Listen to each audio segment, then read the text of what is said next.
What's up, guys? Micah and Jordan here, and this is In With the New and XFL podcast. How you doing, Jordan? I'm doing fantastic, Mike. How about yourself? Yeah, doing good. I think we're just excited about this week 3, right? I mean, sure. we're getting the roll of this thing now. I feel three like weeks down, 7 weeks ago till playoffs. I mean, I feel like we're feeling pretty good, personally. and we look at it last week, and there was a lot of hate going around about the XFL, right? I mean, we didn't go in depth with hate, but we definitely presented some issues. There was a couple of shows out there that shall remain nameless, though, that were digging deep in the XFL, and it felt like week 2 was that sophomore growing pains. A little bit. Maybe. But let me tell you, week 3. It's exciting. Talk about a comeback for the XFL. I feel like this league really found its footholds this past week. Yeah, well, last week we talked about lack of competition. We were afraid that there was too many teams in the league that just couldn't be able to keep up with the Roughnecks and Defenders. And then you look at this week, there's a team that we thought was completely irrelevant that played well against the Roughnecks. Yeah. And then we have a team that smashed the Defenders that, again, seemed irrelevant in the Wildcats. So. I mean, we asked for competition in the XFL, and we got it in flying colors. I mean, there were a lot of haters last week, like I said, and I just think the upset in L.A. for the Wildcats, that is a big deal for that program. That may go down in history as the defining moment in the franchise history. Well, certainly, yes. We look back, and we're going to play the man, the myth, the legend, Cardale Jones, who's undefeated as a starter, now gets that one little notch. He's 13-1 as a starter. But, I mean, the Defenders seem like they're unbeatable, right? Pep Hamilton, the swagger, the connection between him and Cardale, it just seemed unbeatable. And I think a lot of us, thinking the Wildcats, they come out week 1, they play P.J. Walker, right? P.J. Walker tears them up. You're like, okay, they fire their defensive coordinator, Pepper Johnson. Get out of here. This is the XFL. We do things like that. And, all of us are like, whoa, kind of stunned. And then they go out week 2, first home game. They play the Renegades, and they get beat. And it was honestly one of the worst football games I've ever witnessed in my life. Yeah.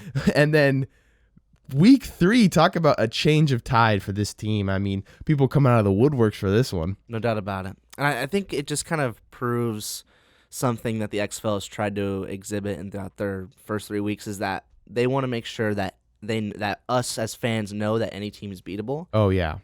So I think this week definitely proved that, and that was something that, again, we talked about. We were a little bit afraid that wouldn't be able to continue in the first year of XFL football.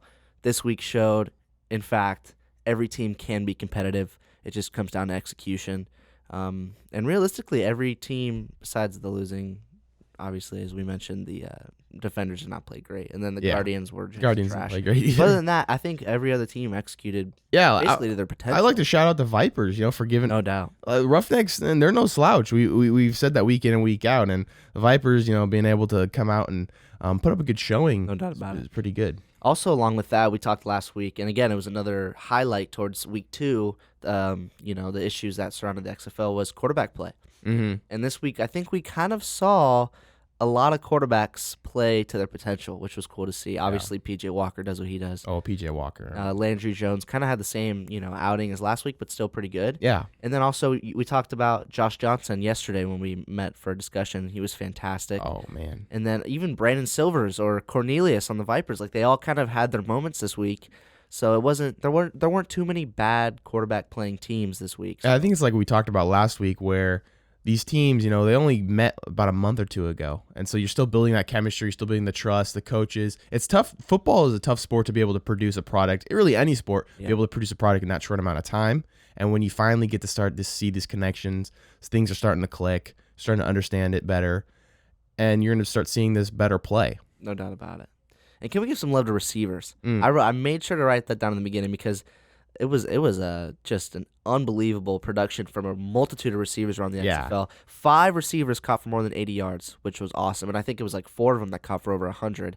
So, and to me, if there's one player that you just kind of have to rank as your XFL player of the week, it's got to be Cam Phillips for the Roughnecks. Oh, yeah, receiver was just... What do you have, 4 touchdowns somewhere? 3 touchdowns, 100, almost 200 yards receiving. He was a monster. I think he's leading the league with 7 touchdowns at receiver. Mm-hmm. And, man, that guy has been electric for that connection between him and P.J. Walker has been unreal. Yeah. And I think we also got to shout out McBride for the Wildcats. He came out of nowhere, right? 109 receiving yards, 2 TDs. It just seems like nobody could cover him on that streak down the middle. Just simple go route.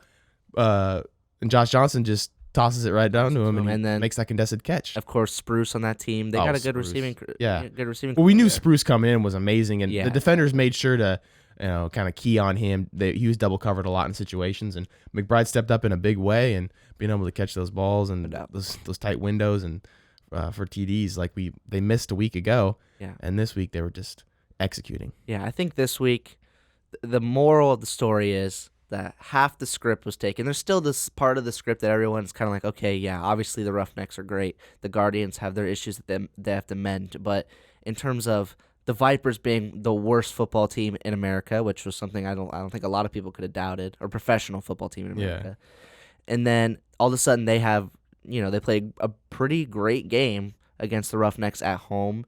And then you see the defenders collapse. It was just the script was flipping. Yeah. And it was cool to watch. And I think that's really what makes exciting football is unpredictability. Mm-hmm. And at this point, I think the league, at least this week made a transition to being much more unpredictable. Yeah. I think it was definitely a wake-up call for a lot of teams like the defenders. Not so much the Roughnecks, but a little bit, that it's a closer game than you'd to have it.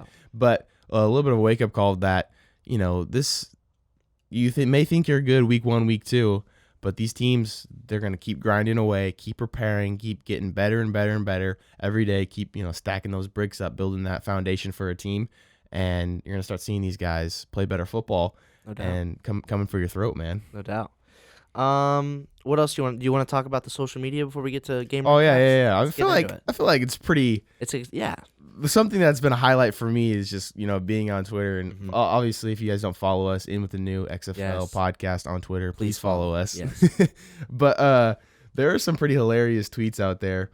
I think the XFL is doing a great job with their marketing campaign and the whole PR and everything that they're going with. Kind of like all the teams each have their own too, and there's a little bit of war. Like yesterday I saw the Wildcats tweeted out, here, I'll fix this for you, like with a little star, like insert fix here.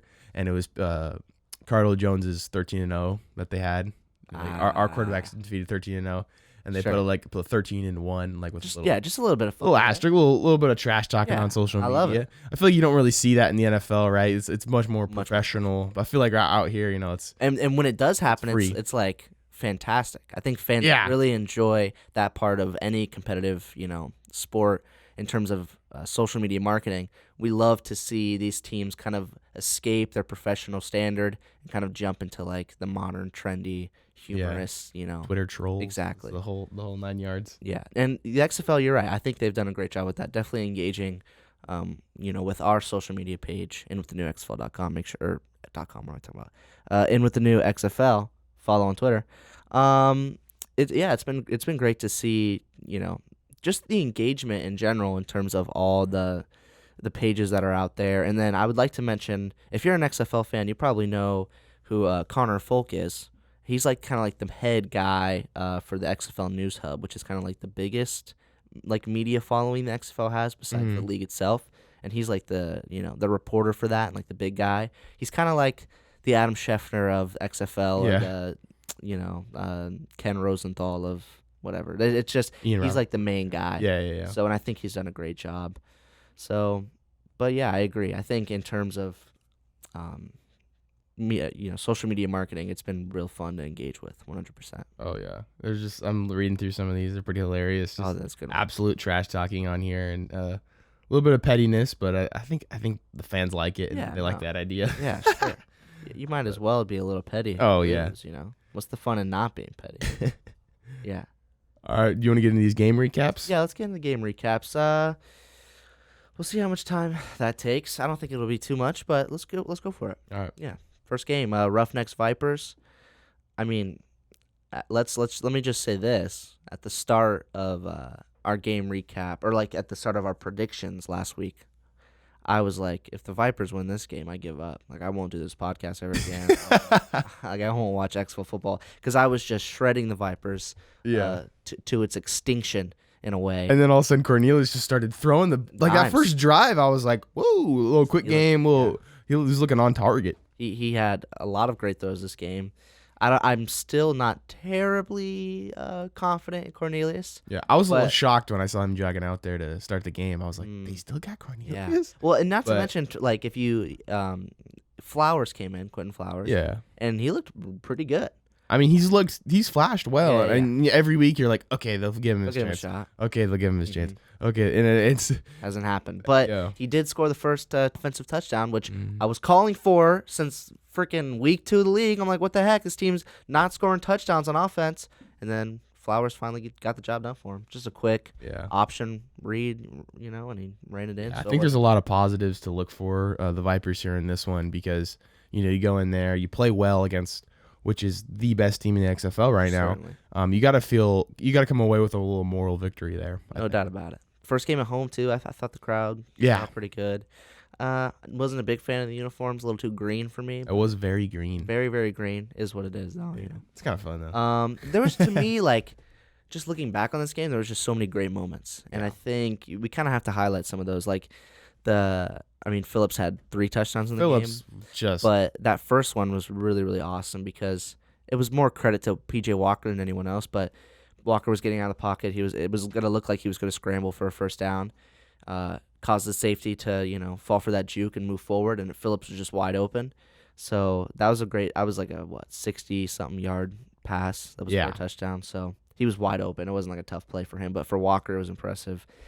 The missed snap when Walker was in shotgun formation, the snap went past his hands, and he was able to pick it up and just run it into the end zone, which was amazing because he's out there playing backyard Yeah. football. It looks like Dude, he's if- having a ball. almost any other quarterback would have just fallen on the ball and just taken the 10-yard loss. You get stressed out in that situation. You're like, Exactly. what do I do with it? What do I do? And then he just looking like he's been out there for ages. He's Exactly. so athletic. He's so athletic. And I even saw, I don't know if it was today, but an ESPN video. He had some sort of interview with ESPN that I saw on their YouTube channel. Okay. So again, he's getting the coverage. He's and getting the coverage. looks. So I'm excited to see what I happens. think everybody right now is looking at him to be No doubt. the first guy to make a very big impact in the NFL Yeah, once the once season's that's over. done. Sure.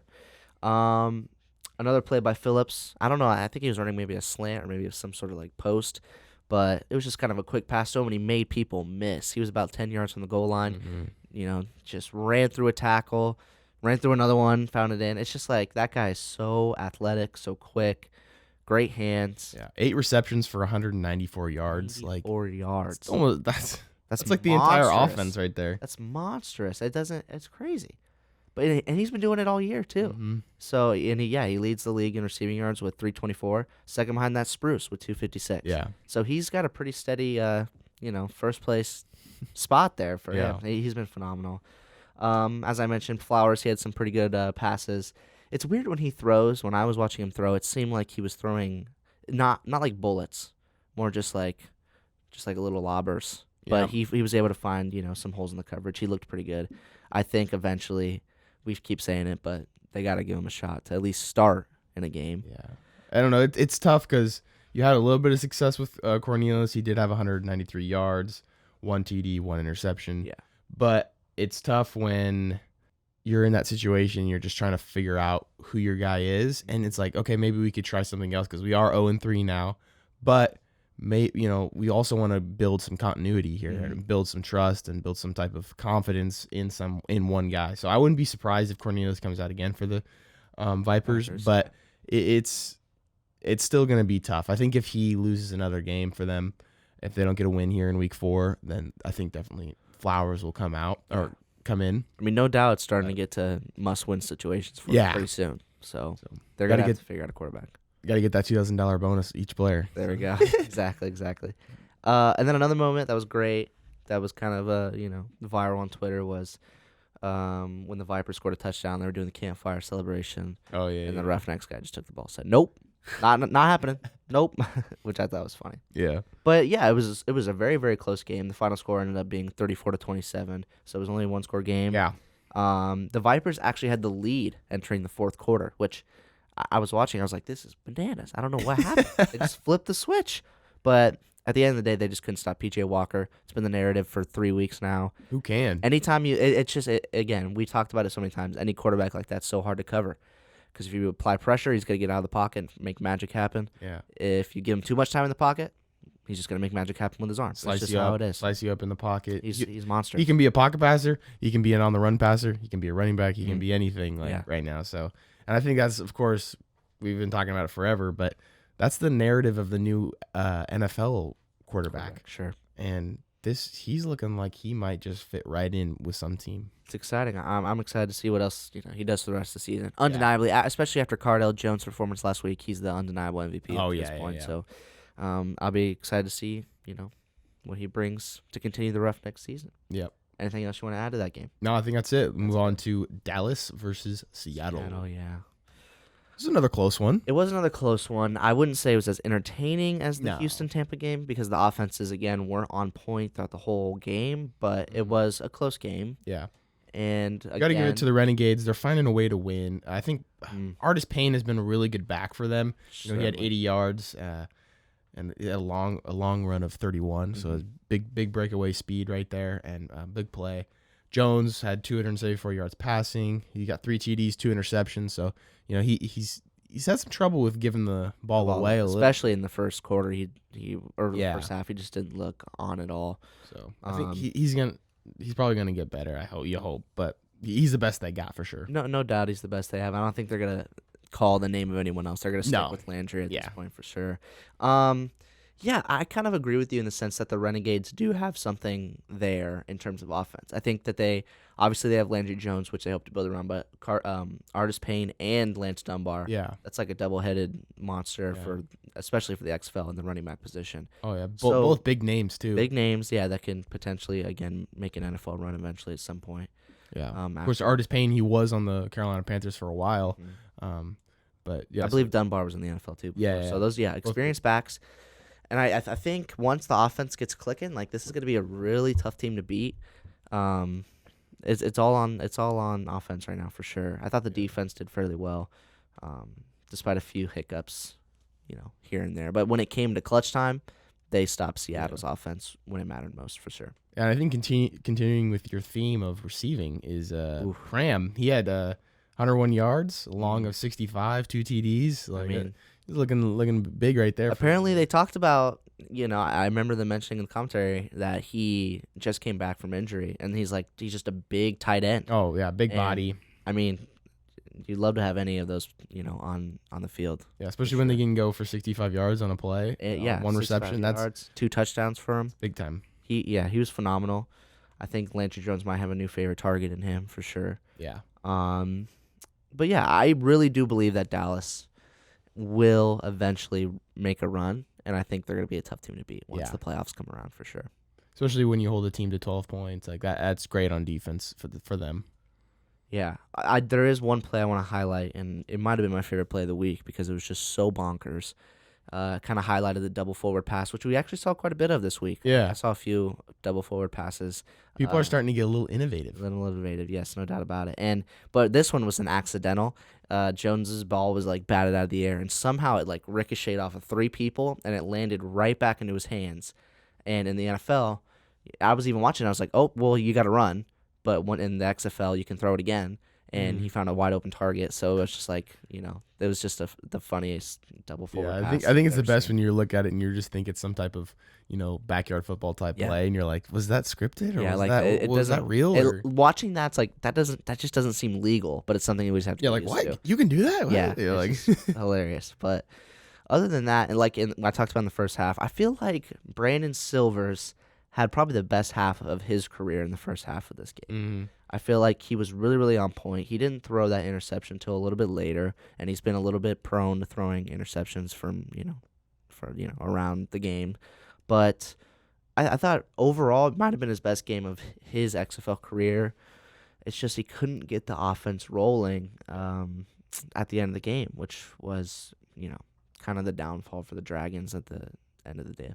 Yeah, I think for sure when you look at Silvers, 204 yards passing, 2 touchdowns. He did have the 1 interceptions like you noted. And I think that he's still learning and still becoming a developmental type of guy. But the coaching staff there is doing a great job of putting their faith in him and keep urging him along and get better. And I think Seattle's yet to play their best game. And I think you're going to see that in as soon as this team starts clicking and clicking and clicking more. I can definitely see that happening too. And Yeah.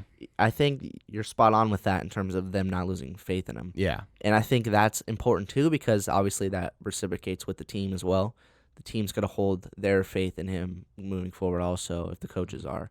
That's something that the Guardians or the Vipers don't necessarily have at the moment. No. So I definitely agree with you on that. And then Seattle, again, good home crowd back at home. Yeah. It was great. And defense was really solid throughout the game as well. We talked last week about Marcel Frazier. He was the D lineman that was able to make that interception Yeah. like a few feet away from the quarterback. He made another great play in this game too. Oh. I don't know what happened. I guess maybe it was a missed block coverage or something. But all of a sudden, Frazier was like, once that ball was snapped, and Jones was about to throw the football, he was right in front of him, and he just batted it out of his hand.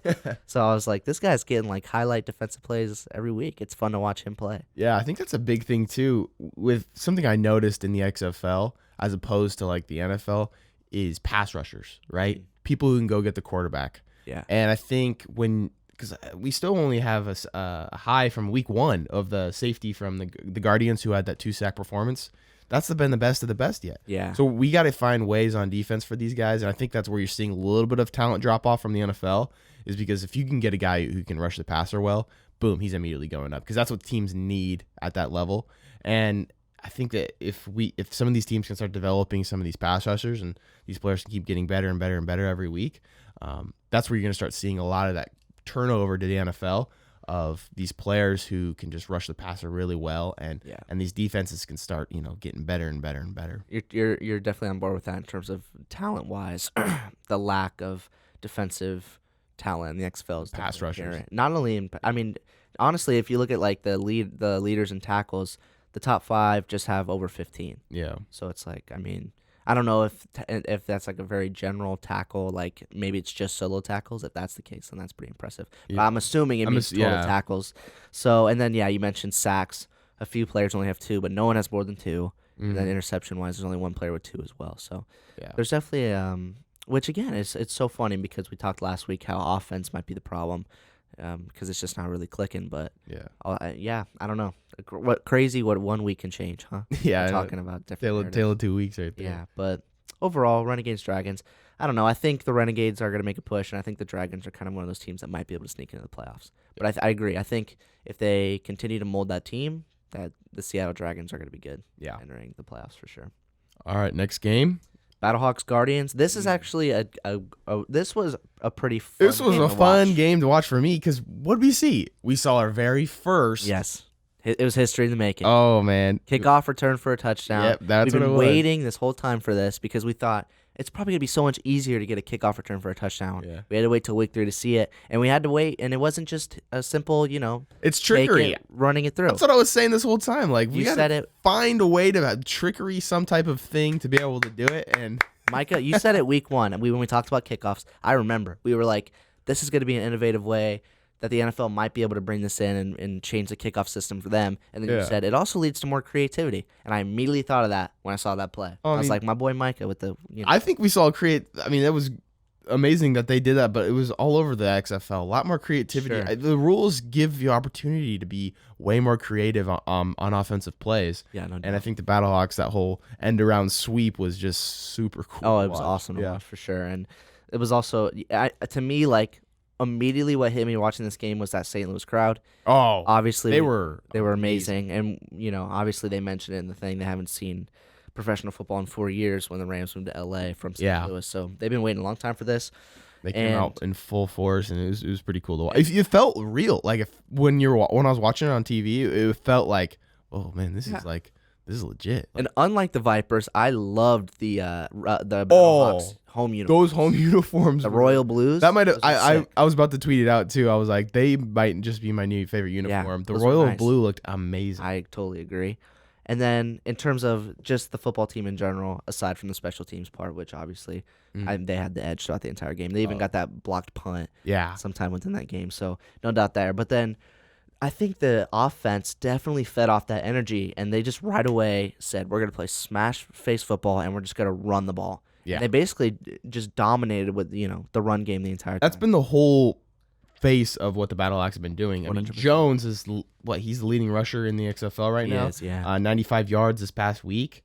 along a 47, when you can break off a run like that for 47 yards, that's big time. Definitely right helps there. the stat sheet. Yeah, for sure. But also, he got a touchdown, and Tamau, of course, he can run a little bit too. He's got 14 yards on the ground, so I mean, Yeah, he's got the ability. I kind of made this realization when I was watching this game, because we have been talking about those quarterbacks that have been highlighted as premier talents in this league, and we're trying to figure out if Tamau is on that line or not. Maybe it makes that jump, maybe not. I just think what we haven't been able to see yet is how much talent he has with his arm, just because it's a very run forward a run forward offense. And then when he passes, it's a lot of short passes. They don't really give him that PJ Walker kind of level in terms of being able to make plays. So maybe he might be limited in that offense, but either way, it doesn't matter because they're winning football games. They're 2-1. I think they're definitely probably a top 3 team in the XFL. Oh yeah, no question about it. They've been phenomenal. And yeah, I think the offense, they're just really heavily relying on running the football, and it's been working. And that's something that we didn't expect in the XFL. And I don't think any other offense is like that. I think every other offense is very, reliant on passing and quarterback abilities. But St. Louis, their offense is... They remind me a little bit of the Tennessee Titans. You look at it in a very ground and pound team. Sure. Be able to get these kind of scrappy wins in the playoffs. Of course, when the Titans beat the Patriots, they were able to beat you could maybe even see that kind of correlation between the Titans versus Ravens if the Battlehawks, go ahead and play the Roughnecks, and they get that close. You're thinking, this is Lamar Jackson, this is PJ Walker. Yeah. And then maybe that ground and pound is able to wear them out, and they're able to get it at the end there. Certainly. But I mean, we saw a fun little comparison. Yeah, we saw that matchup last week between the Battlehawks and Roughnecks. It was a great game. Yeah. I think that's definitely something. Yeah, I was thinking excited to watch. even later in the playoffs. Yeah, too, no doubt about it. Yeah, if they get to meet, that'd be a fun one for sure. Yeah. Let's talk about the other team, which was just horrible on all facets. Of Hey, football. our guy Luis Perez got in though. Okay, I was excited about we that. definitely are going to talk about that. He looked good. By far the best out of the other guys that played. Did you see that fade ball he threw at the end there? Yeah. He just set up such beautiful touch on that ball. Like that's people don't realize how hard that is for a quarterback, is to just have that perfect touch, and that receiver, man, just keep your feet in bounds and put your arms out. You got a touchdown right there. Yeah. And then he ended up throwing, I think it was the play right after he threw a touchdown pass on a little screen route. But yeah. What I was gonna say about that too, you mentioned obviously Perez was by far the most impressive in terms of who was behind center for the Guardians. Mm-hmm. But I feel like for me, that whole time the offense the play calling just wasn't working. Nothing was working on offense. And then when Perez got in, the playbook expanded. Happened. Like I'm telling you, he's got something special in his DNA or something like that. Like I don't know if I'm just on his team, his number one fan club, but I definitely think it seemed like their offense just clicked when he came in, but it was obviously too late. No doubt, it was too late. Quarter. And it was too late because the Guardians were just so horrifically awful. If horrifically is even an adverb, I'm making it one. Defensively, they just got bullied to the max. That first drive especially, they just couldn't tackle. I don't know if they came in and they were just kind of on edge. They couldn't tackle at all. They applied no pressure on Tamahu. And then offensively, no surprise here. Matt McGloin struggled again immensely. And I was a little surprised to see him as well jogging out to open up the game, and I was like, what, they got McGloin going again? But I mean, give him credit. He was saying that he didn't really his comments last week were not meant to be slanderous to the team. He was frustrated. Emotional, it was in the moment. That's what you're going to see in these XFL interviews. Of course, if you're being able to get these guys, you talk about in reporting all the time of giving that player a little turnover time after the locker room. Mm-hmm. That way he can calm down and his emotions can be a little more even keeled in his mind. No doubt. But, of course, the XFL's got the camera and the microphone right in your face right after you're just pissed about something. And, of course, you're going to start seeing some of that. And so I think that's where the team and a lot of people give him some grace after that. Which I think we should. You just got to be cautious about it, when we talked about it last week. And you're right, with the whole media coverage, the way it's run. Yeah. I think basically that's intentional in the sense that we want to get people drama. We want to get drama. We want to get ratings. And reality TV. Yeah, Matt McGloin just, he took the bait. He took the bait. And it was bad. But this week, maybe you can consider it his redemption game. That's what he was going into it as, wanting to prove himself, and he just failed to prove himself as a legitimate starter on this team every week. Yeah, when he just threw another 0 touchdowns, 1 interception. Didn't get past 85 yards. I mean, as a quarterback, if you don't get past 85 yards, you're basically an irrelevant part of your football team. So that's definitely something that's concerning. And then also you just look at the whole, you look at the whole just performance, 2 for 10 on third down, and then 1 for 3 on fourth. I mean, they just couldn't convert the football when it mattered most. So I don't know, man. The Guardians, it's just so funny. Let's just go with. I think they got to go with Perez next week because I agree. He was 4 for 5, and it should have been 5 for 5 on the one. Like I said, receiver should have caught that ball. It was a beautifully thrown ball. Yeah, and he was only in for a couple. Like I said, 5 or 6 plays at the end there. They might call on his name next week. We'll see. Yeah, it's just so funny because looking back at the first week, we were so high on the Guardians. That defense just looked good. So then you good. realize that they're playing the Vipers offense and might have been a little skewed. And it wasn't even Cornelius, and it was Murray. Yeah. And that guy's never going to start again, I doubt. So, sorry. But I'm just saying. Okay. So that's that game. Yeah. Let's talk about the last game. I think we have a lot to talk about with this one. This one is big time. Because, of course, again, I gave you credit for the kickoff. I got to give you credit again for this one. He mentioned last week in the predictions. Check it out if you haven't. He said the Defenders have had 2 home games, and they've looked dominant. But once they, take a travel, especially to LA, it's across the country. We mentioned it, and they get away from that home crowd. They might not be able to be as formidable as they were previously, and it proved true. So, Micah, thank you. Credit to you. I mean, impressive stuff. I just think with the Defenders, you felt that they were on top of the world, right? No doubt. They were, we're 2-0, baby. Like, let's go. We're winning. Like, we're amazing. But, of course, they had the rally of that home crowd. There was such excitement in D.C. It almost seemed like the football XFL hub, mega, everything there, right? That stadium was crazy. It was electric, for sure. And they're selling, I think one of the things last week was saying that there's the season tickets at the beginning of the season were $100. But during the game, when, just selling tickets, because so many people wanted to come, they started charging upwards of $100 for just a ticket to see one game. Nuts. So it's like they really jacked up those prices because of the demand. Yeah. But I mean, of course you're gonna play well when you got the stands just all in for you, that 12th man type mentality, and you're playing well. The teams they played though, you realize the teams they played the first 2 weeks weren't that good. The Dragons. The Dragons and the Guardians, obviously they had their blowout. The Guardians, yeah. So. Right. We realized that the competition they played the first 2 weeks wasn't that good, and it was a little bit of a skewed in our head. I mean, I was right there with them all. I was saying, Defenders number 1 on the power rankings, and I'm gonna be honest, I dropped them. I dropped them big time on my power rankings. I know we got called out on Twitter for that. Yeah, we did, but it was. Let me pull it up real quick here. Yeah, I had, of course, Roughnecks were number 1, as all should be. Yeah, and then number 2. You guys might find as a surprise, but right here, Battlehawks. Yeah. I want Battlehawks number 2 because I really like the ground and pound mentality they have. And Renegades 3. Mm-hmm. Wildcats 4. I bumped them up because you take a look. The reason I did that is because you take a look at the competition they played the first couple weeks too. Tough. They played good teams. Yeah. They played PJ Walker and they played Landry Jones. In the whole thing. Of course, the Renegades are okay in mediocre wise, but they're my 3rd ranked team here, so I think they're going to be. Oh yeah, no doubt. The Renegades are 100% a legitimate better than the Vipers and Guardians, by far. Who the Defenders played weeks 1 and 2. So then coming in at number 5, that's where I had the Defenders at. Yeah, and then of course the Dragons, Guardians, and Vipers to come in behind them. But a lot of people, that drop, I think it's a tough one to make, but I think it's valid. Yeah, and I think. Yeah, I mean, I agree. It's definitely a hot take for sure. Yeah, a little bit. Yeah, because the Wildcats are still 1 and 2, and yeah. But again, you're right. They definitely played some pretty tough competition, but I think the main reason why the Wildcats kind of made this transition within the span of a week is the quarterback, Josh Johnson, and he looked phenomenal.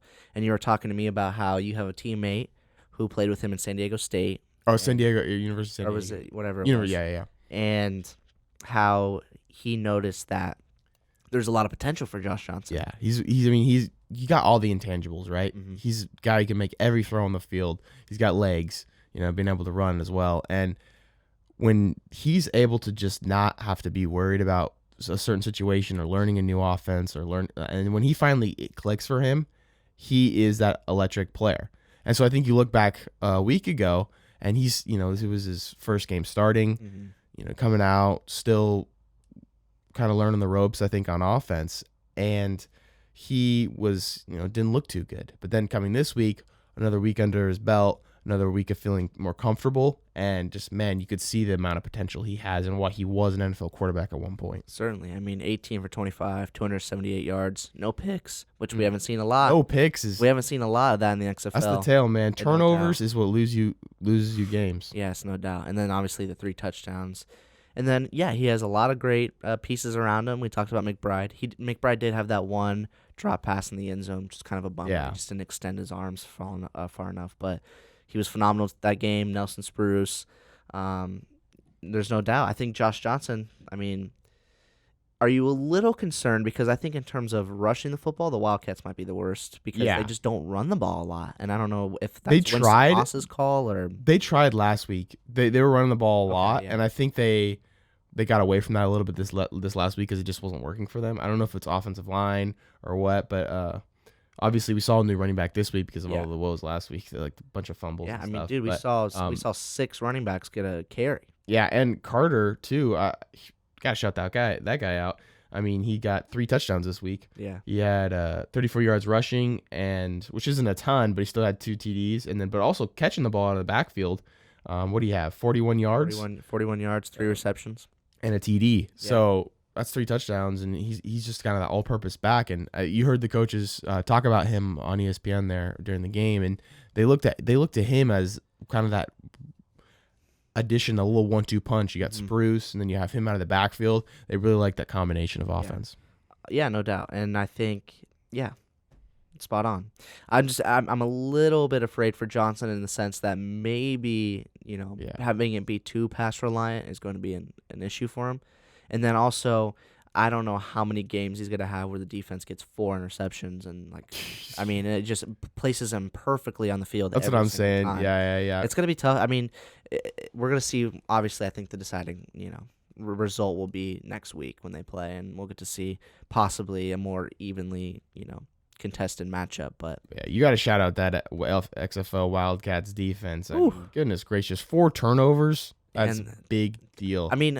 To be fair, against Cardell Jones too. Against Cardell Jones, who's been phenomenal, but I just think Cardell Jones, I don't know, maybe his head wasn't in the right space, but he was just making uncharacteristic throws like left and right, especially in that first quarter. He had 2 picks in the first quarter that looked awful. They looked horrible. Stevens he looked really good on that at that cornerback position for the Wildcats. Just kind of floating that deep go and just getting right underneath that ball and picking it off was just amazing. And obviously this is a thing in any sport, but maybe you get too complacent and you say to yourself, okay, we're playing a Wildcats team that's last against the pass, and they have 2 injuries at the cornerback position. We should be fine. We've been dominating everyone left and right, but then, maybe they just got too complacent, too confident, and it ended up hurting them. It seemed like that. That's the only way we can maybe kind of see that, or the travel, everything. They kind of just came out a little bit lackadaisical. No doubt about it. Because, Cardell Jones, 0 touchdowns, 4 interceptions. That is a tough stat line. Yeah, it's bad. It's bad. And to be fair, it was his first bad game. Oh, yeah. Realistically, in years. Since high school, probably. So, he probably didn't have a bad game in high school. Oh, yeah. He was probably dominating. Yeah, no. But if you go to Ohio State like that. Yeah. Yeah. I think what it was is just the defenders just, once they, started making mistakes, they were too far down in the pit, and they couldn't come back. And I believe that this was just a tale of a fast start and a slow start. The Wildcats started quick, fast. It was unbelievable to watch them. I just kept thinking, there's no way they're gonna keep scoring, and then they just kept scoring, and it's like, what's happening? All of a sudden, it's like 24-0, and you're like, I don't know how this happened. It's insane. It happened so fast. But then obviously the defenders, it was just uncharacteristic football. We've been praising them this whole time for being so creative on offense. Yeah. They didn't have the shot to be creative on offense because they were just not in the right headspace. Oh, yeah. That's exactly the point right there that I want to make with, I talked about it last week, of the teams that you could tell were just having fun out there.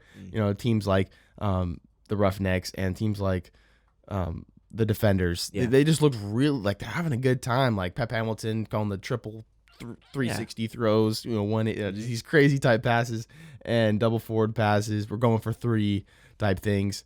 And it looks like these teams are having fun, and it just flipped a switch right there. The tables were turned. LA, they're doing trick plays. They're doing crazy passes and stuff like that.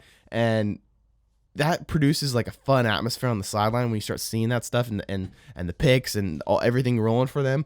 The Wildcats look like they're having a ball out there.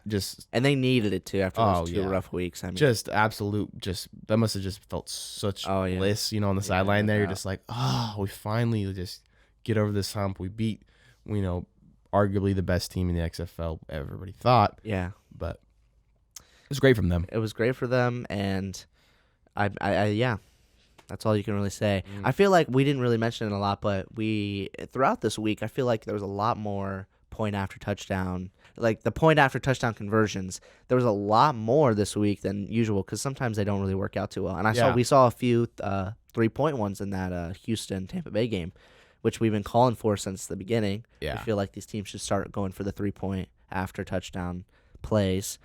And we actually saw like a good chunk of it this week. So I think for both, was it from both Wildcats and I think from the Roughnecks, they converted well. Yeah, no doubt. And I think overall it was just far better because, when you watch highlights of the games, you're like, oh, well, they won't even show if they don't get the point after touchdown. They'll just be like, all right, you can kind of get the gist. They didn't get it.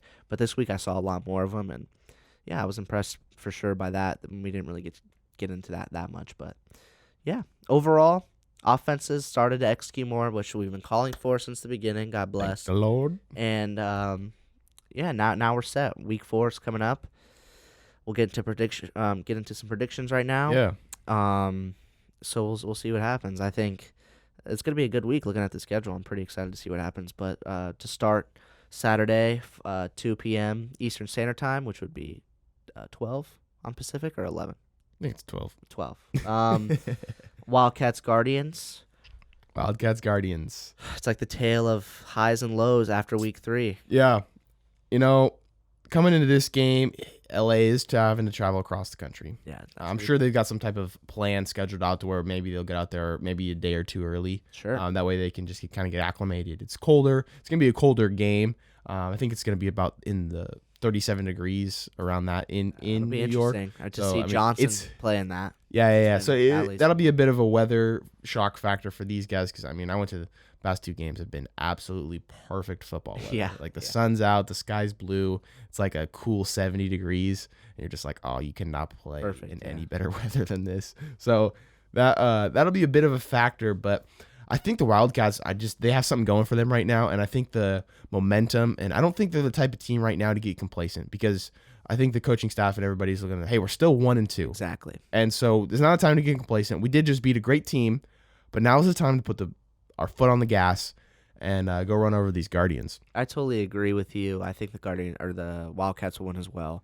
And I think you're right in the sense that the Wildcats are not at all feeling comfortable in the position they're in. They want to keep winning football games. As for the Guardians, I have no confidence in them. I really just don't see anything that I'm impressed with on that team at all. I'm excited, though, a little bit about the Luis Perez because, of course, that trade did happen. So if Perez gets the start, which I think would be a fascinating story for week 4. Good way to start the week. The trade and everything, kind of a little controversy there. Like, oh, they didn't want him, or I don't know what the story was there, but obviously there was a trade, and Perez maybe could come out throwing some dimes. Certainly. Right up the Wildcats a little bit. Who knows? If I'm Perez, I want to start so bad in this game. Yeah, because he's always been an LA guy with the Rams, and he went to, he went to where'd he go? He's from California. Yeah, he is born and raised, but he went to Florida. He went to Texas for college. Texas. So, yeah. But anyways, but yeah, either way, he got his try with the Rams, and I'm sure he wanted to stay in LA because who wouldn't at this time, especially. Yeah. But yeah, so maybe he'll get the start. That'll be exciting to see. It'll be interesting, but I think we're saying Wildcats, right? In agreement, Wildcats for sure. Second game, Dragons Battlehawks in St. Louis again. So St. Louis getting their second home game. Yeah, I think you got to go with Battlehawks again, right? I think so too, and yeah, no doubt about it. When the Dragons, it's going to be a shift for them, especially being away from their home crowd. They had 2 weeks of that epic home crowd, coming out for Seattle. So them to be in an environment where it's not favoring them, I think definitely might hurt Silvers and company. And then Battlehawks, yeah, I mean, come on. I mean, I don't know what to say. I mean, they're lingering on. It's a three-headed monster right there. Those two running backs No and doubt. Tamau, it's that offense is powerful on the ground, very physical with the O-line they have. I think they have the best O-line in all of the XFL, and so you can really see that week in and week out with the type of physical run game they play.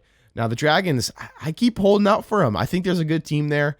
They have a great defense, of course, but if Silvers can find a way to connect and just get hot, who knows that they can pull LA maybe and shock the world. But I think the Battlehawks right now, it's just so tough to play against such a physically dominant team that can be able to run the ball like that and play good defense. You know what Silvers has to do? He needs to throw it to Austin Prowell. He's My got it. guy, Austin Prowell, Wes Welker 2.0. He had a good game last week, and after having a very slow week 2 performance. So, anyways, either way, Brandon Silvers, throw to Austin Prowell. Thank you very much. All right, let's go on. Now, this probably is the most intriguing game, something that, honestly, I don't know. It's obviously it's the excitement in terms of Texas. Yeah, Battle of Texas. Battle of Texas. Lone Star State. With the War. Roughnecks and the Civil War. Renegades. It's going to be in Dallas. Tough call. You gotta go. Honestly, it's tough. You gotta go with the hot hand right now, and of course, Dallas has come off with 2 victories, but PJ Walker, Yeah, I don't who can defend him right now? He's just there's not enough talent on these defenses to be you're able to right, defend this type of dynamic athlete. You're right. PJ Walker is just so fun to watch. Honestly, Yeah. like one of my favorite players in the league for sure. I think it's America's favorite XFL player right now. 100%. Yeah, And it'd be a landslide if you asked XFL fans who's the most exciting player to watch. Landslide, PJ Yeah, Walker. everybody's tuning into these games. Yeah. So. Listen, buddy. I love you.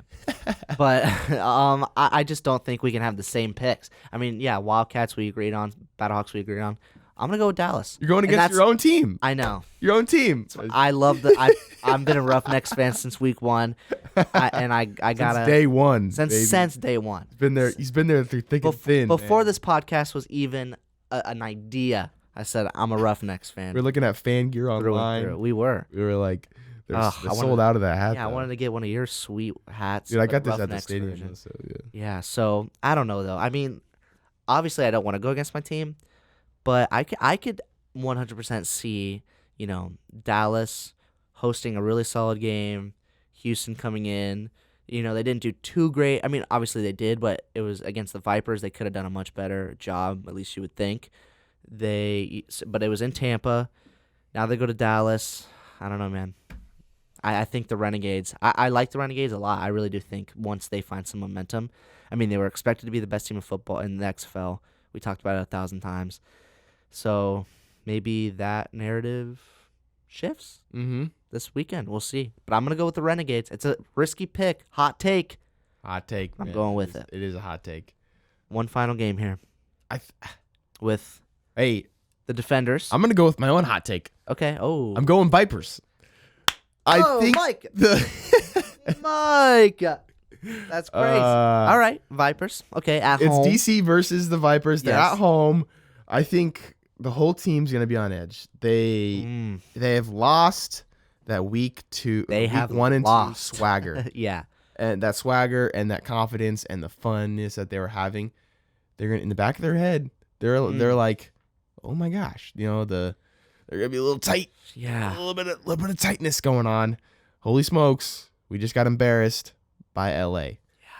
No, I And- could definitely see. And the Vipers are just I think they're just gonna keep putting, like I said earlier, the foundation together and just brick by bricks keep stacking that thing, and look for them to maybe shock the world again, and because I think DC might just still be in a little bit of a hangover from that. I could totally see where you're going from. I think your pick is very similar to my Dallas pick. Like we can just Yeah. see it happening, therefore we want to go for the hot take. Listen, I think the Defenders just really had a rough time against the Wildcats. I think they just started off slow. They couldn't just do anything with the football on offense. I think they'll be able to redeem themselves. Yeah. I think they'll be able to go into Tampa. I'm more interested to see how the Vipers play against the Defenders because they had a great game against the Roughnecks last week. I could definitely see them potentially, maybe doing the same thing that the Wildcats did and just kind of shocking them and finding a way to, put pressure on Cardell Jones. But I can't see another collapse like that happening again. Yeah. So I'm going to go. Talk about a tough schedule for the Vipers, man. Having to play the top two teams back to back. No, and then they're going to have to play the Wildcats. And if the Wildcats start getting hot, then it's like, well, they can't get anything. It's tough. Yeah. But either way, so those are our picks. And I think that's our show, guys. Yeah. Thanks for tuning in. This has been In With the New, an XFL podcast. Mike and Jordan here. We are out. We are out.